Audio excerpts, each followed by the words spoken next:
الو، مين يا فندم؟ بهيجة هانم؟ اهلا وسهلا.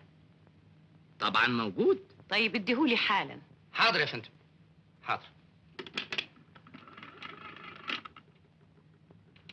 استنى شوية يا عبد المهيمن. مين يا محروس؟ البيت يا فندم على التليفون. ايوه يا بهيجة، انا متأسف مش هقدر اطول معاكي في الكلام. يا عبد المهيمن، هتبعت لبتوع الكونغو بطاطين يعملوا بيها ايه؟ الكونغو حر. ايوه يا بهيجة. تاخد العربية دلوقتي وتروح المحطة عشان تجيب سميحة. ما انت سامعة بودنك اهو، هيودي بطاطين الكونغو.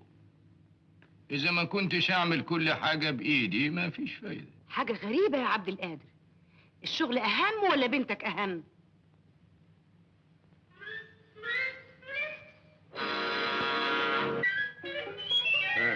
الصيادية جوزك؟ بسم الله الرحمن الرحيم. ايه؟ الو؟ على العموم انا هحاول اخلص المأمورية بسرعة واجري على المحطة. ما تتلهي على عينك بقى، ده هي تكسفك، فضحتنا.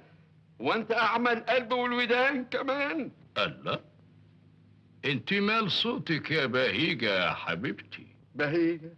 بهيجة مين يا بهيم؟ انا عبد القادر، ده هي تاخد اجلك. مين؟ خالي؟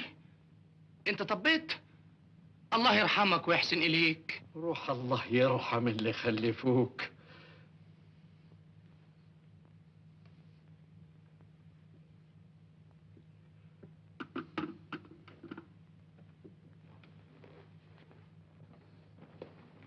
اللي اسمه محروس ده لازم تطرده من الشركة حالا. انا مدير الشركة مش انت. طبعا مالي دماغك عشان بيغطي ألاعيبك، مش أصله مشخصاتي. محروس بيعمل كده عشان مصلحتي. مصلحتي أنا؟ عارف انك بتغيري من الهوا، والغيرة من غير سبب قلة ادب. أنا أغير؟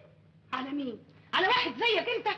اصل الغيرة دي احساس وشعور، وانت لا عندك لا احساس ولا شعور. حلو، وبتشتمني كمان، ليه كأنت طول لسانك عليا؟ الحق عليا اللي أنا سكتالك. لا يا شيخة، ليه ما سلطح لك وشي علشان ترقعيني قلمين يا بنت سلطح بابا. عبد القادر يا ابن النشاشي. اسمعي يا بهيجة يا بنت سلطح، ابن النشاشقي ده هو اللي معيشك في عز ونغنغة، هو اللي دفع ديون ابوك اللي كان هيتحبس بعد ما فلس. امشي قطع لسانك، راجل شايب وعايب، بنتك على وش جواز، كان لازم تختشي على دمك وتبطل هلس.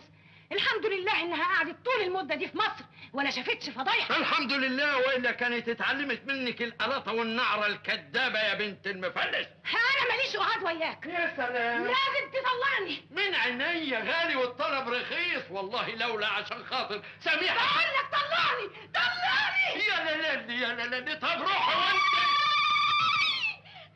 الله يبارك فيك يا فله، كتر خير.